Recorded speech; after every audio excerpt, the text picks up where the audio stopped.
Hello, everyone, and welcome to our live session for today, March 12th, 2026. My name is Matthew.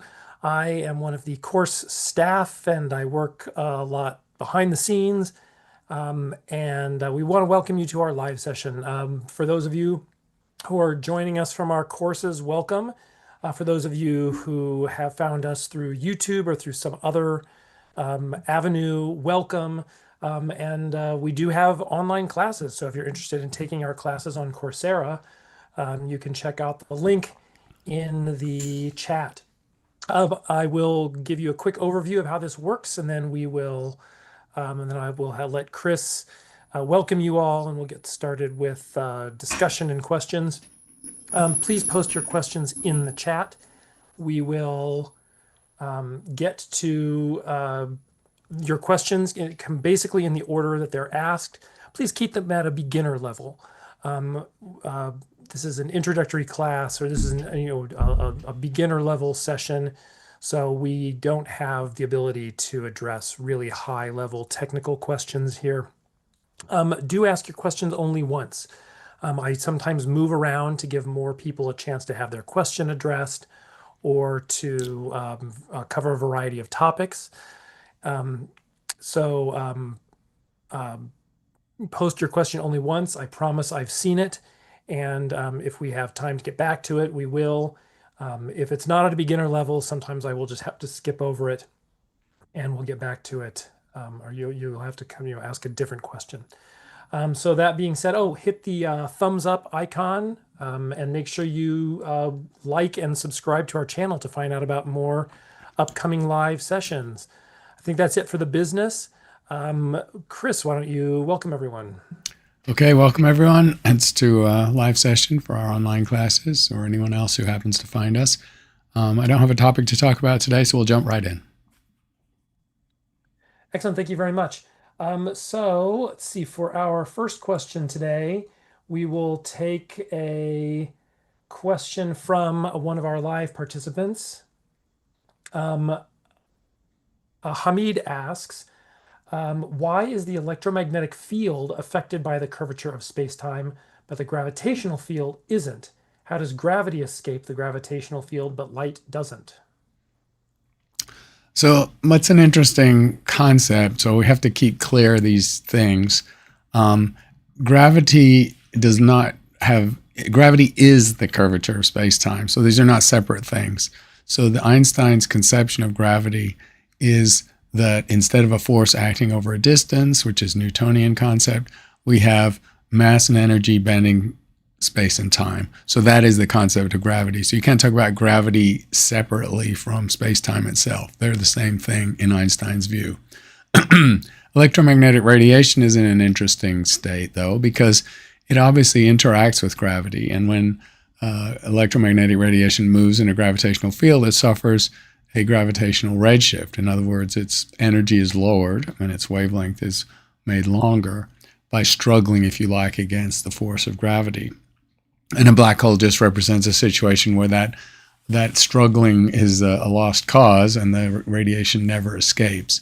So electromagnetic radiation is affected by gravity and not really by the curvature of space-time itself. That only really applies to the trajectories of particles. Although photons follow the curvature of space-time, and that's why we see gravitational lensing. So the entire understanding of the motions of particles and waves in the situation of gravity is contextualized by curved space-time in Einstein's view, general relativity.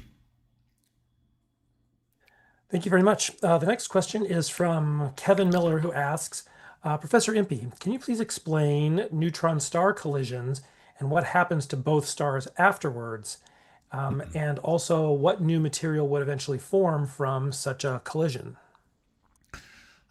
So neutron star collisions are rare. They're not as rare as black hole collisions because black holes are intrinsically rarer than neutron stars, having formed from the most massive star collapse. Neutron star is pure neutron material, and when neutron stars collide at high energy, the neutrons are forced into an inverse version of beta decay, and so you can jump up the periodic table. And neutron star collisions are now imputed to create about half of the heavy elements in the universe. The physical effect of the violent collision, of course, is to eject that material out into space. So there's an enormous amount of energetic force involved in a neutron star collision, in addition to the fact that the neutrons are combining in nuclei, turning into protons, and then adding periodic table elements as you go out. And essentially, this is work of simulations in the last decade to understand this process, because before that it was thought that only supernovae could create significant amounts of heavy elements. Excellent, thank you very much. The next question is from Adrian, who is on with us live and asks, Professor Impey, the stars and gas molecule velocity of these objects on the edge of galaxies is explained by dark matter. Why is there no slowing due to friction with dark matter? Dark matter doesn't have friction because it doesn't interact with anything except by gravity. So the only kinds of frictional force you can have in a gravity situation where no electromagnetic forces are operating is you can have gravitational slowing, of course. You can have, it doesn't amount to friction, it's just a force of gravity operating. And so there is a force that will lead to the sort of spiraling in of material into an object. That's how black holes accrete mass. And that's a form of gravitational friction, but it's not friction in a mechanical sense that we understand it. Excellent, thank you. The next question is from one of our live participants. Julie in New Jersey asks, hello, Professor Impey. The stars we see in the night sky, are they only from the Milky Way galaxy? Is there a 3D map of space to get an idea of how far away different galaxies, stars, and clusters are from Earth? So two parts to that question. The first part, yes, every star you see in the sky, in the night sky, from a good dark site, you maybe see 3,000 or 3,500 stars, depending on how good your eyes are. All of those stars are in the Milky Way. Not only are they in the Milky Way, they're really in our corner of the Milky Way, in our neighborhood. The most distant stars that you can see with the naked eye are things like in the Orion Nebula, which is 1,500 light years away. But most stars that you see in the visible sky are hundreds of light years away. And the Milky Way is 100,000 light years across, so obviously a small fraction of that. As far as the 3D map goes of the stars near us, the ones in the sky, and then beyond, for the galaxy, the best maps are coming out of the Gaia mission from the European Space Agency, and that's published its data. And so if you just Google Gaia and European Space Agency, their website has some beautiful 3D maps of the Milky Way. For 3D maps beyond the Milky Way, you're talking about extragalactic astronomy and galaxy surveys. And the first good 3D maps were made by the Sloan Digital Sky Survey, which has had a number of variations from its first surveys 20 years ago. So the Sloan Digital Sky Survey has good maps. And of course, now we're getting incredible maps from DESI, the Dark Energy Sky Survey, done at the Kitt Peak National Observatory. So if you can look for DESI maps, they are even deeper, much fainter, and show the large-scale structure of the universe going out billions of light years. Next question is from Lawrence K., who's on with us live, and asks, if a quantum particle exists in superposition, say spin up and spin down, how or why does a measurement determine its state? Well, the superposition in quantum terms is called entanglement. So that means that the properties of one particle are not independent of the properties of a neighboring particle, a particle with which it is entangled. And that means a measurement of one particle determines the outcome of the other particle. For instance, if you say that one particle in a pair is spin up, then it's automatically the case that the second particle is spin down without having to measure it. So these are coupled properties.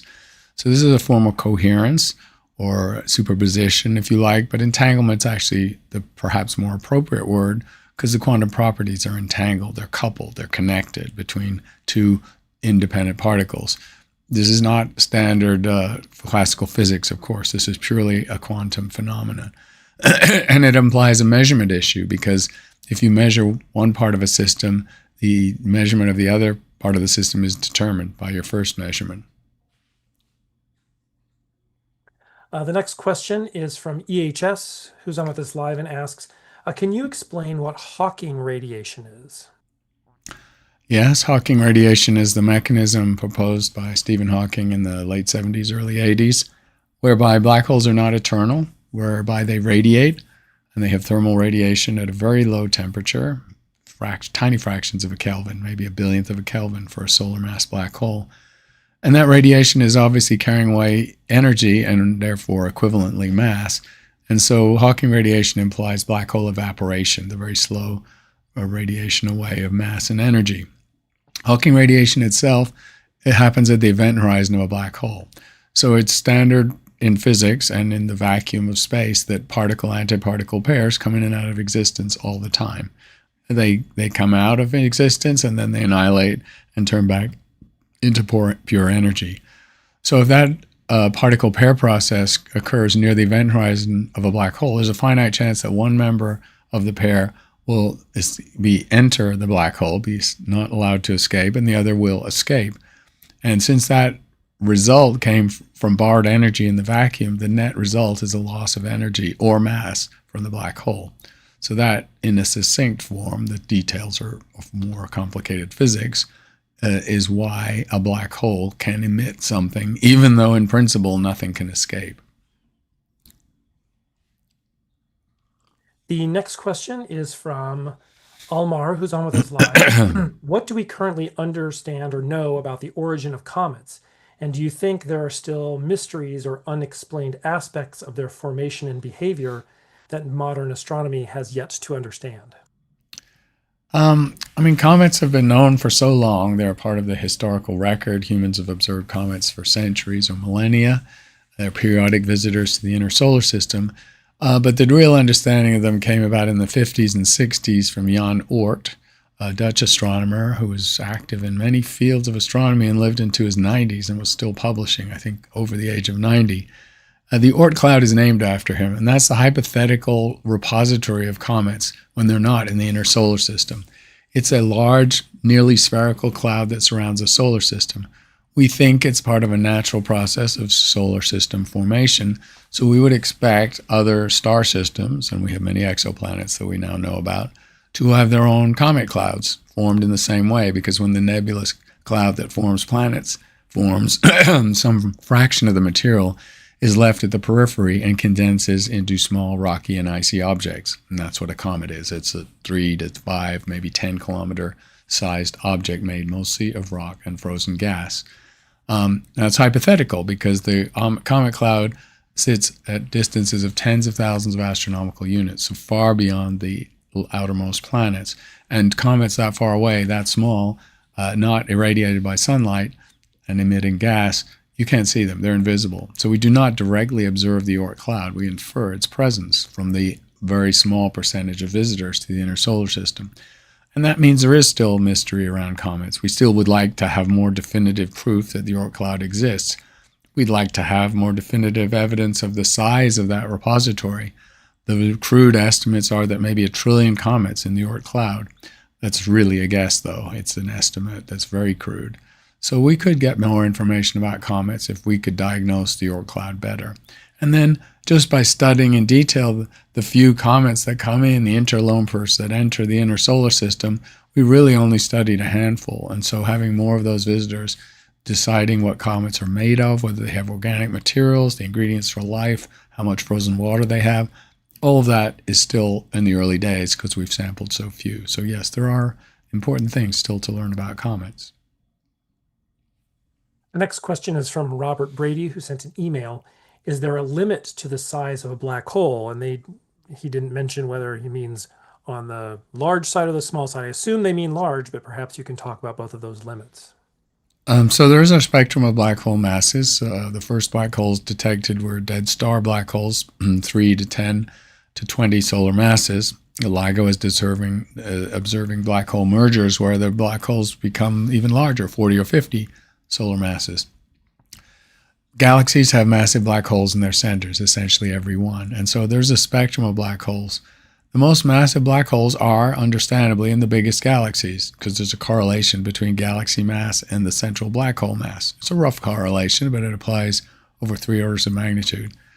And the best guess of the largest black hole that's been measured so far in a big galaxy is about 30 billion times the mass of the sun. It's not known if that is an absolute limit. It may just simply be an operational limit based on how fast something can grow at the center of a galaxy in the age of the universe. And if we waited longer, even bigger black holes would emerge, or, or they would grow to even larger size. So that is the observed limit, and we don't know if it's a fundamental limit. The next question is from David Gold, who's on with us live. Could the Hubble tension issue be resolved by calculating that the proportion of dark energy in the universe is variable by its distance in the expanding universe rather than being isotropic? Yes, the Hubble tension, to revisit that or to recap what the Hubble tension is, it's a disconnect between measurement of the expansion rate of the universe locally using Cepheid variables in nearby galaxies and the measurement of the expansion rate seen at early epochs measured from the microwave background. In a consistent model of the expansion of the universe, those two numbers should agree, but they don't. They disagree by a number that seems small, but it's actually at the level of a 6 sigma disagreement in the normal statistics that we think underlie random processes. That kind of a disagreement would only happen one in a few tens of millions of times. In other words, it's very unlikely to be an accident. So the tension seems to be real, and the evidence for the tension actually gets stronger with time, not weaker. Resolving it can be done in a number of ways, and because the tension is not going away, people are exploring these options. And the one the questioner asked about, having variable dark energy, is indeed one mechanism for resolving the tension. Because the tension arises from applying a cosmological model where there's a fixed amount of dark energy and dark matter, and that does not change over cosmic time or with direction in the sky. The next question is from one of our live participants. How does astronomy impact our life? It impacts our life mostly in the modern world by the technologies that depend on astronomy. Astronomy is based on the ideas of general relativity and quantum theory and physics, and those are foundational to astronomy, and they're also foundational to the technologies we use all the time. GPS is one good example. So your cell phone simply wouldn't work. It wouldn't work at the microscopic level of the guts of the electronics if quantum theory were not true, and it wouldn't be able to tell you where you are accurate to about a meter on the Earth's surface if we didn't use general relativity corrections to the timing of signals from satellites that tell you where you are. So that's a very operational way that astronomy matters. It matters also because the night sky belongs to everyone. Everyone has access to it, although many people live in bright places where you have to travel some distance to see a really dark sky. And that enjoyment of the dark sky is a shared experience by humans across the planet over tens of thousands of years. So that's why astronomy matters. Astronomy also matters because astronomy pushed the technology of charge-coupled devices, or CCD detectors. So in the 70s and 80s, astronomers were pushing the limits of detection of photons with silicon devices, and those devices then moved into the commercial world, and they become the imagers in all of our cell phones. They eventually moved away from a pure silicon device to a CMOS device. So the electronics industry moved to a cheaper to mass-produce detector. The astronomers, however, still use the original charge-coupled devices that were part of your phones 20 or 30 years ago, and they use extremely high-quality and large versions of those to image the sky very deeply. So that's actually a great segue into another question. Ranosh asks, could you explain the concept of CCDs? How do they work? So a CCD is a charge-coupled device. They were developed at Bell Labs. Two Bell Labs engineers were given the task by their group leader of coming up with a cheap detector for digital imaging. And this is because in the 60s and 70s, it was clear that the film industry and the TV industry needed high-quality imaging devices, and they didn't exist. They were using image tubes and technologies that go back to the birth of radio in the 1930s and 40s. So they were tasked with finding a solid state or purely electronic version of detecting light. And they came up over lunch, in fact, with a CCD. They saved their lab, which was about to be shut down. The CCD is a silicon device, and light comes into the top, and it is converted into electrons. And the electrons fill wells. So you're turning light into electrons in a silicon substrate. Silicon is a semiconductor. And so you wire the potential on the semiconductor so that you can read out the electrons and count them. And then indirectly you're counting photons that turned into those electrons. The device is divided into pixels, or little square areas of sensitivity that are separate from each other. And when you read out a CCD, you read out the electrons in the potential wells sequentially along rows and then along columns. And that way you get a two-dimensional map of how many electrons were in all those little wells, and therefore how many photons were in all those wells. And that is light intensity. That's how a CCD works. The details, of course, are complicated, and the engineering and technology development involved took 10 or 15 years before they moved from Bell Labs to behind essentially every modern telescope in the world. The next question is from Wendy, who sent an email.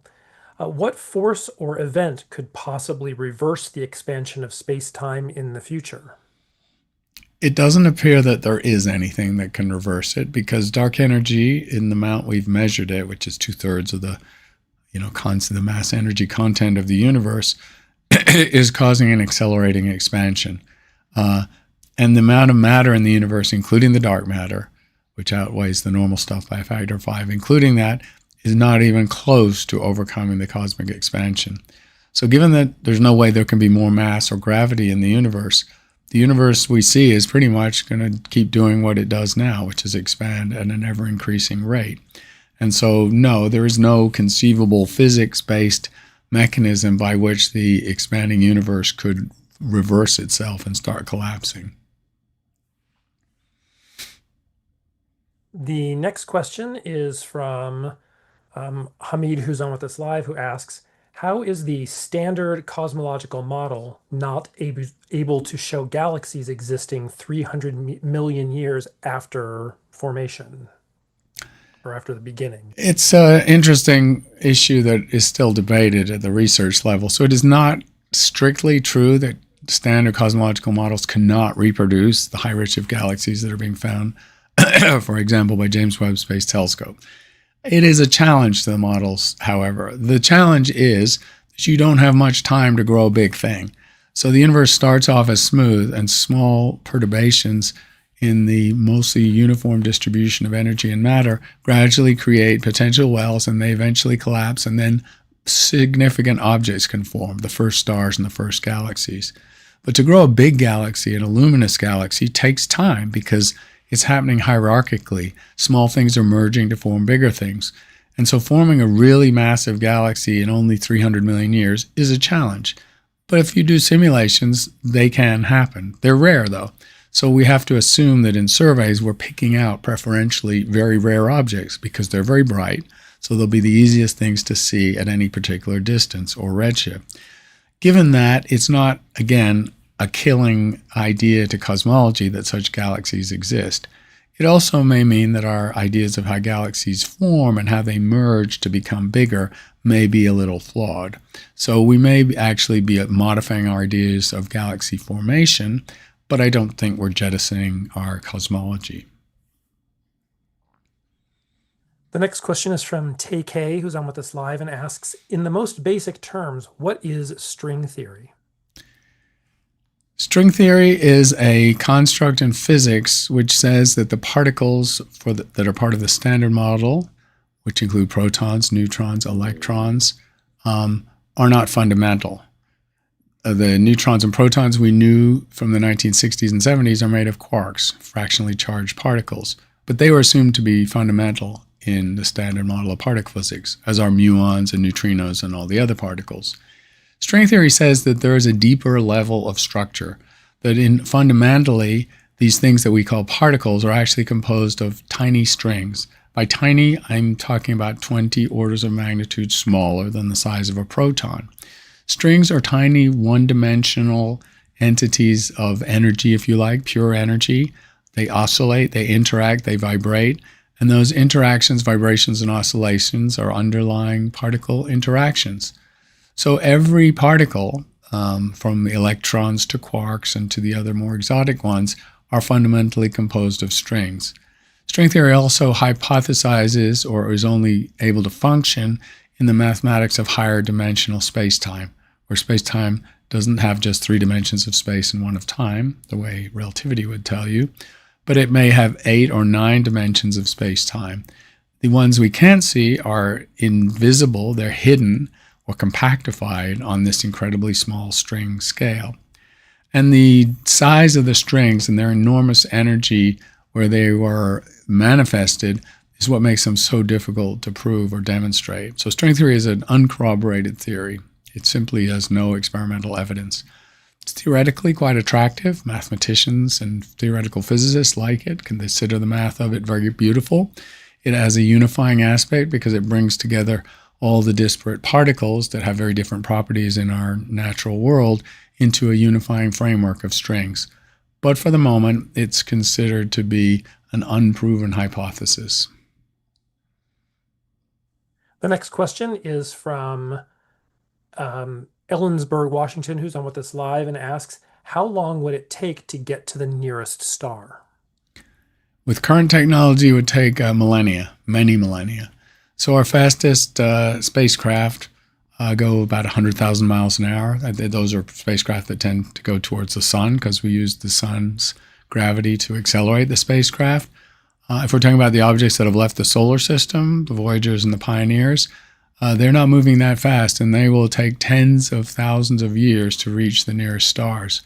So those distant objects at the edge of the solar system are perhaps 30 or 40 astronomical units away, and the nearest stars are 4 or 5 or 10 light years away, and that's hundreds of thousands of astronomical units. So you can do the math, and it turns out that our best technology will not get us to the stars in less than many millennia. And that's a small object. To accelerate a large object, including humans, even to these speeds that we see for unmanned spacecraft, involves an enormous amount of energy. To get to the stars in a human lifetime will require new modes of propulsion and speeds that are significant fractions of the speed of light. Perhaps not relativistic, but certainly 3 to 5% of the speed of light. And we have no such technology at the moment.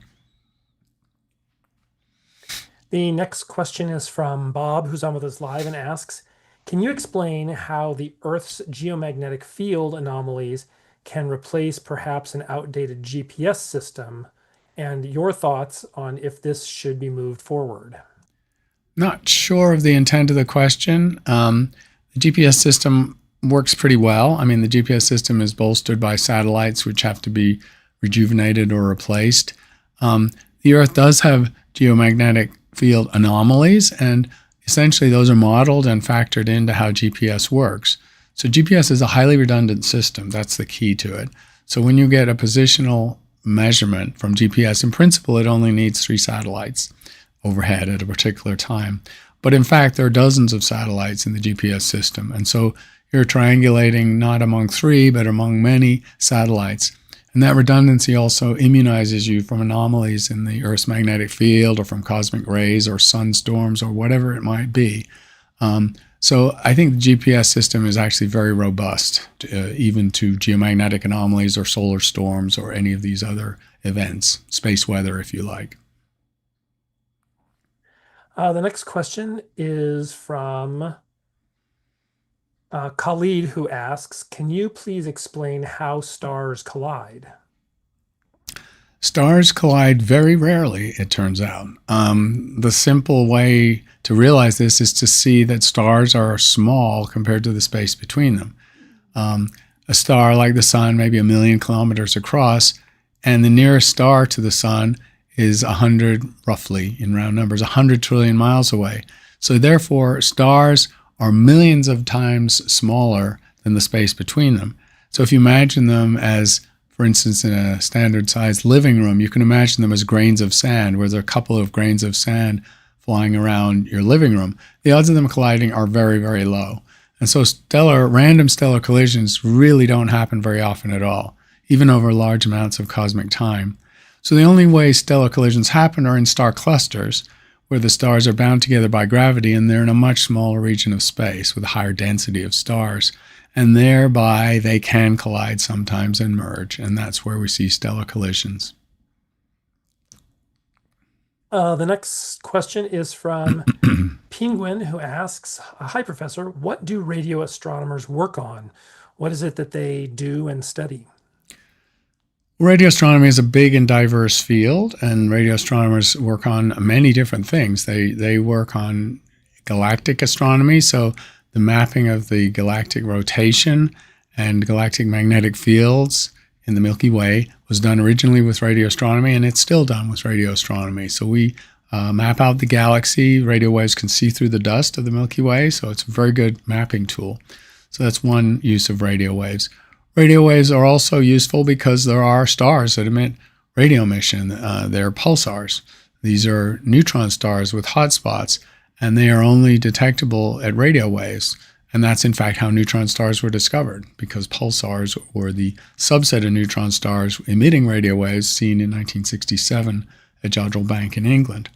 So they study compact stars, and radio astronomers also study high energy phenomena. So when high energy particles move through the galaxy or intergalactic space, they emit synchrotron radiation. That is, they are spiraling in magnetic fields as charged particles, and that emission comes out typically at radio wavelengths. So you can map out high energy particle activity in the galaxy or beyond. Or for instance, in supernova remnants, you can map it out. And then radio astronomers also study galaxies and their nuclear activity. So when supermassive black holes form in a galaxy, they emit electromagnetic radiation through their accretion energy across the electromagnetic spectrum, from radio waves to gamma rays. And radio waves are a very powerful way of studying that nuclear activity. And in fact, the first active galactic nuclei were seen by radio astronomers in the 1950s and 60s as radio sources. And then we much later learned that they were supermassive black holes emitting radio waves. And radio is still a powerful technique for studying active galaxies. The next question is from Arif Roni, who asks, with NASA's Chandra Observatory, astronomers have found the first astrosphere or heliosphere around another star, around a sun-like star. This is a bubble of particles blown by winds from the star's surface. Do these heliospheres or astrospheres affect biology, and if so, how? Well, the high energy sphere of emission around a star it definitely can affect biology on a planet nearby, because the space environment, space weather, the high energy radiation from any star, including the sun, as it travels through space, it can affect the biosphere. The Earth's biosphere is protected.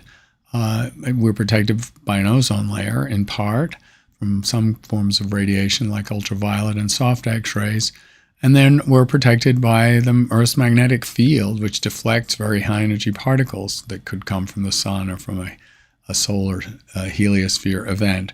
So yes, in our solar system and in these other star systems that Chandra can study a high energy emission from the star, there is an implication for biology. These are all emissions that are very hazardous to our form of biology. They were called very high mutation rates if this radiation reached a planetary surface uninterrupted. The next question is from one of our live participants who asks, is there a system in the observable universe, I assume they mean like a planetary system, that is similar to ours? What conditions would be required to make us decide to go there? We are looking for Earth-like planets, exoplanets, and we found hundreds of exoplanets that are close to the Earth in mass and size. We haven't found any systems that are like our system.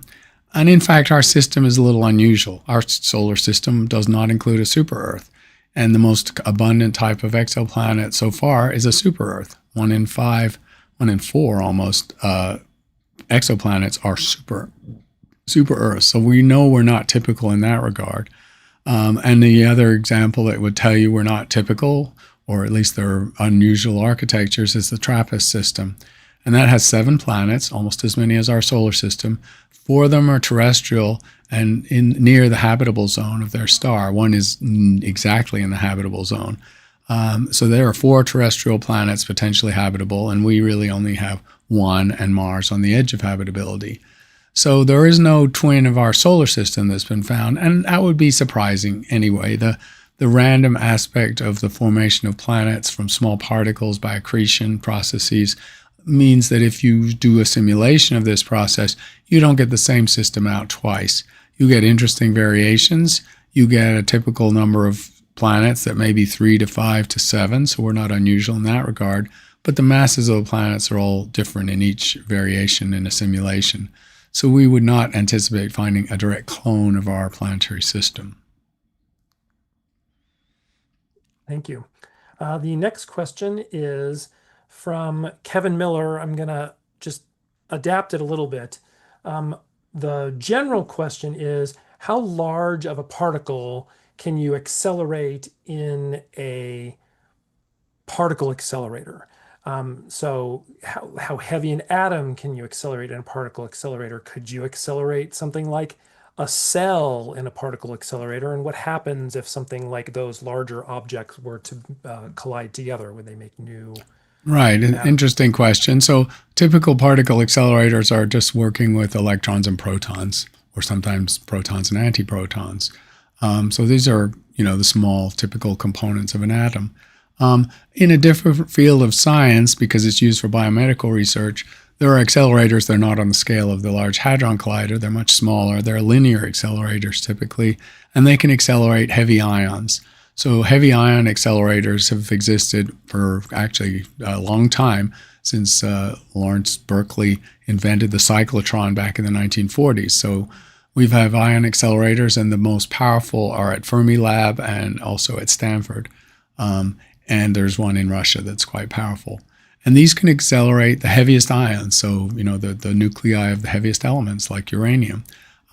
Accelerating something as big as a cell is not routinely done by physicists, and in fact the structural integrity of a cell would be disrupted and lost by the enormous g-forces of acceleration. Particles are immune from those g-forces. They have structural integrity, even an atomic nucleus, but a cell does not. So there are no situations, to my mind, where we accelerate biological material like a cell. So typically what we do is we accelerate particles and impact the cell and then see what the effect there is, rather than accelerating the cells themselves. The next question is from, again, one of our live participants. The general question is, can you talk about, the specific question is, are high or cloudy or areas with a lot of precipitation not suitable for radio telescope astronomy? So I guess the question is, what environments are reasonable and practical for radio astronomy, and which areas are not, and how is it practiced in these conditions? Yeah, radio astronomy is more immune from the sort of weather that would, of course, affect an optical observatory like clouds and so on. So radio waves travel through the atmosphere fairly freely in the ranges that are where the atmosphere is not opaque. The atmosphere gets opaque at something like a millimeter and submillimeter wavelengths, but longer than that, centimeter, tens of centimeter, meter wavelengths, the atmosphere is completely transparent. So radio telescopes don't see weather, and that means they can be built in places where there is weather. Now, the Very Large Array in New Mexico is in a pretty high and dry desert, but the Green Bank telescopes in West Virginia, that's a very rural, verdant place that gets a lot of rainfall, and the radio telescopes work just fine. And there are radio telescopes in Germany that are in wet, cloudy places, and they work just fine. So radio telescopes are immune from weather in that sense, as long as you're using the right wavelengths. However, they're not immune from interference. And so the biggest threat to radio telescopes is not light pollution, which is the threat to optical observatories. It's radio pollution, noise pollution, and that comes from all sorts of things. Mostly it comes from cell phones and cell phone towers, from TV and radio transmitters, and so on. And that creates an ambient noise that makes it hard to detect faint radio signals. So you're having to detect them in the presence of human-created noise from our technologies. Now, interestingly, the National Radio Observatory in Greenback, Virginia, is in the world's only extensive radio silent zone. So if you go there, and I've visited a few times, you're in an area of about 100 square miles where there are no cell towers. You're not allowed to use your cell phone, or it wouldn't work anyway. You're not even allowed to use radios. I mean, there are actually quite restrictions on people who live in this larger area that they've accepted because they value the Radio Observatory. It's a big employer, and it's a very proud facility of that part of the world. But it's the only place that's truly radio quiet. In the rest of the world where astronomy is done, the radio noise is just getting worse and worse over time. The next question is from one of our participants who sent an email and asks, can you talk about, or do you have a comment on the big bounce? So what kind of end of the universe do you foresee? Something like a big bounce, or could that be something that's in our universe's history? The Big Bounce and the idea of an oscillating universe, those came about in the 1940s and 50s as a possible scenario for the expanding universe. That the expanding universe would have enough mass in it that the expansion would halt slowly and then reverse into a collapse mode. And then out of that collapse, you'd have a big crunch and perhaps a big bounce into another universe. And that was a viable idea for some period of time, and it was talked about in the 40s and 50s. When we got better measurements of the expanding universe, it became clear that there wasn't enough matter to overcome the expansion. And that disconnect got even worse with the discovery of dark energy in the accelerating universe. So the whole idea of a collapsing Big Bang and then a bounce, it sort of went away observationally because we just don't seem to live in a universe that will do that. And then theoretically, Stephen Hawking put a nail, if you like, in the coffin of the bouncing universe model by arguing that the entropy would increase through the oscillation phases, and therefore it would be completely arbitrary in an infinite oscillating universe why the universe would have what turns out to be quite a low total entropy when in general it's increasing over time, and that would put us in a very special place in the history of the universe. So on sort of logical and physics grounds, the bouncing universe was disfavored. The next question is from Faisal, who's on with us live, and asks, a rocket taking off from Earth usually travels eastward. If a rocket were to take off from Earth's pole, or if it were to take off from the lunar pole, in what direction would it travel? How does these rocket launches work? Right. So rocket launches tend to operate near the equator. So launching from the pole is not a favorable thing to do because you actually want to use the Earth's spin as a little gravitational assist, if you like, or a little assist in overcoming the Earth's gravity. Because the Earth, of course, is spinning once per day, and that amounts to a speed at mid-latitudes of 1,000 miles an hour, and it's more than that at the equator. And so it's not an accident that a lot of launches in the U.S. are from Kennedy Space Center, which is almost the southernmost point in the U.S., and that the Europeans actually go to French Guiana, which is very near the equator, for their launches, and they don't launch from Europe. Maybe small satellites, but not big things. So you actually do want to be near the equator to get that extra assist from the Earth's rotation. The next question is from an email. I'm not sure if you're familiar with this object that Hubble discovered called Cloud 9, but the question is the so-called Cloud 9 object the first discovered by the Hubble Space Telescope, the first instance of a failed galaxy to form? And I looked it up, and it's and astronomers are calling it a failed galaxy. So I don't know if you can talk about that and if it's the first object of its kind. It's not necessarily the first. It's been getting some attention in the press, and it's had articles written about it, of course, in the scientific literature. Astronomers have been looking for what they might call failed galaxies for a while, and there are other examples.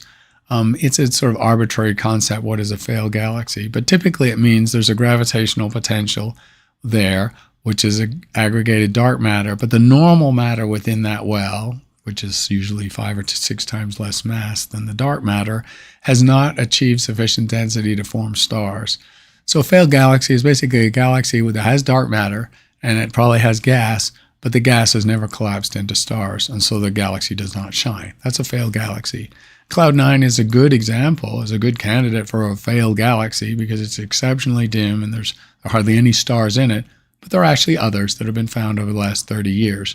They do seem to be rare, however. The efficiency of star formation in the universe doesn't vary vastly between large, small, medium-sized galaxies. So something special has probably gone on in the initial conditions or maybe in the merger history that would lead to the things that we are calling failed galaxies. The next question is from Arif Roni, who's on with us live. Is it true that Africa's new telescopes will enable global interferometry to capture real-time black hole dynamics, mapping jets, and magnetic reconnections to transform static images into movies? So I think what's being discussed here are the new enormous radio arrays that are under development, and they're situated between two countries, between South Africa. It's actually an extensive region of South Africa that spans Namibia, I think, and Botswana, as well as South Africa itself, and then Australia. And so these are large arrays of telescopes, hundreds of radio telescopes in each location, operating as an interferometer coherently. And yes, they are going to have the sensitivity and the angular resolution to diagnose, violent phenomena at the center of galaxies or black hole dynamics in a very exciting way. These new capabilities, these upcoming radio arrays, will, for example, be 100 times more sensitive than the very large array in New Mexico, which was the premier radio interferometer for several decades and is still doing good work. The next question is from Niveda, who's on with us live. Can a bigger black hole suck in a smaller black hole? If so, then what's that process like and how does it work? So it's been simulated, and of course we've observed it now because LIGO is observing black hole mergers, has seen 50 or 60, actually probably more by now. So yes, and they're unequal mass mergers.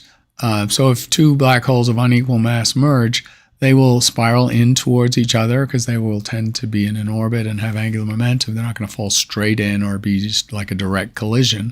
And that gradual process of merger leads to an accelerating in spiral. And then the black holes literally merge, the masses combine, and the result is a black hole that is close to the sum of the masses of the two individuals that went into it. After the black holes merge, there's a sort of ringing effect afterwards, which is definitely giving gravitational wave signals that have been detected, so we know that happens. And the math of black hole mergers is kind of interesting. It's not strictly the sum of the two masses because a substantial, significant fraction of the mass of the two objects is emitted as gravitational waves and leaves the system. The next question is from an email. Could the entire universe be a quantum state subject to quantum mechanical fluctuations? An interesting question. Not necessarily. However, the aspect of that is in discussion is the nature of the vacuum. So if the universe emerged as a quantum fluctuation in the vacuum of early space-time at the Big Bang, then it's possible that the vacuum of space is metastable, which means it's not permanently stable and it could drop to another state, and that could lead to a very dramatic change in space-time. That's a very hypothetical statement. But given the quantum genesis, the idea of the universe emerging from a quantum fluctuation, that's a viable idea, then we do have to consider the long-term consequences of what happens if the state that the universe was put into in the expansion is not a fundamentally stable state, but a metastable or temporarily stable state. The next question is from Hamid, who's on with us live, who asks, how is the standard cosmological model able to explain the existence of supernova at 800 million years after formation? Are these supernova part of this model? Yes, there's no problem of high redshift supernova. So we've seen Supernovae are used as indicators of distance, and they're very important in testing the cosmological model and the history of the expanding universe.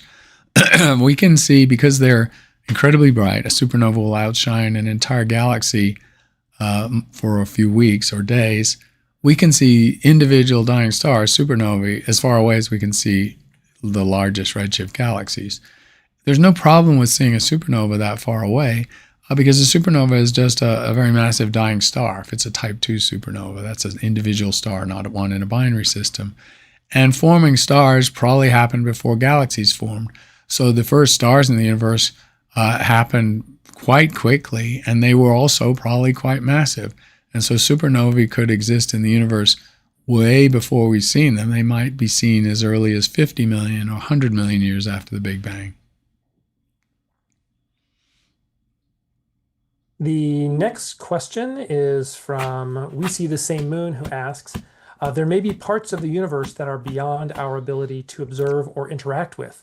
Are we dealing with a fundamental limit of our understanding, or is there a deeper purpose at play? It's actually neither. It's not a limit of our understanding if our cosmological model is correct, and it's not necessarily a deeper purpose. It simply reflects the expansion history of the universe. We know, because the expansion was early on so rapid, that there are regions of space-time that were taken away from our view. In other words, they're beyond our horizon. That is, the expansion was so fast that light has not been able to reach us from those regions in the history of the universe. And they're invisible to us, therefore, beyond our horizon. So there's not a problem. It's not a problem with the cosmology. It is a limitation of light travel time relative to the expansion of the universe, which can be faster than light travel time, which is not a statement that relativity is wrong. It's just a statement that the universe is governed by general relativity, which sets no speed limit to expansion of space-time, as opposed to special relativity, which declares the speed of light to be a fundamental constant. The next question is from Terrence, who is on with us live, and asks if you could elaborate or talk a little bit about the radial Coriolis effect, and whether something like that can be used for to deal with zero gravity types of situations. So I assume they mean like spinning a spacecraft or something like that. And how could that be used, or could it be used for artificial gravity or human transportation? Yeah, Coriolis effect, or spinning and creating angular momentum in a spacecraft, is a good mechanism. It's a potential mechanism. Anyone who likes movies will remember 2001: A Space Odyssey. These space wheels that were seen in that movie and envisaged also by Gerard K. O'Neill, who worked at NASA in the 1970s. That's a way of creating artificial gravity. Now, there are mechanical issues with creating a artificial gravity environment in a big mechanical object, because there are large stresses that work. And sometimes you're also creating an amount of angular momentum. So some of these models for a space wheel with artificial gravity actually include a counter-rotating aspect, so that the net angular momentum is zero, and that removes some of the mechanical stresses. But yes, this idea is probably going to be central to creating artificial gravity in extended Earth orbit, because we know the microgravity of being in Earth orbit creates real health problems, as astronauts have experienced over the long times they spend in orbit. So for a long duration inhabiting space in Earth orbit, I think we need to create artificial gravity. Excellent. Thank you very much. The next question is from one of our live participants. I have been reading about Bayesian statistics, p-value probability. Can you talk a little bit about how probability and things like applied probability, like Monty Hall problems, p-value, Bayesian statistics, are used in astronomy? So without violating the premise of this Q&A session where we don't deal with technical issues, I'll make some simple statements about that at a general level. Astronomers use statistics all the time, and typically in a situation, they have to assume Gaussian or normal statistics. They have to assume a statistical backdrop for the measurements they make. Bayesian statistics are interesting because they actually say that you don't come into a new situation neutrally. You do have prior information, and you can use that prior information to assign values to the probabilities of different outcomes. And Bayesian statistics is just a rational way of assigning prior probability to your expectation and using that to feed into what you actually observe and how you interpret it. It has to be done very carefully because your priors, as they're called, or your prior probabilities, could be based on a misconception or data that was wrong or a misunderstanding of the physical situation. So, Bayesian statistics, although they're quite heavily used in astronomy, have downsides. They have limitations. And I think people tend to be kind of cautious when they apply them, especially if they're going to claim some very new result or some spectacular result. Excellent, thank you.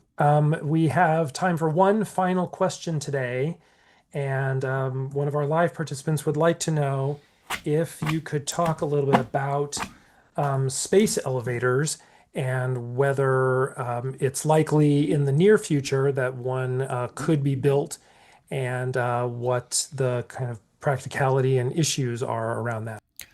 All right, I'll try and summarize quickly. It's a big subject. Yes, space elevators have been on the table since Arthur C. Clarke, fully proposed them in the 1950s or 60s, I think. He was a visionary.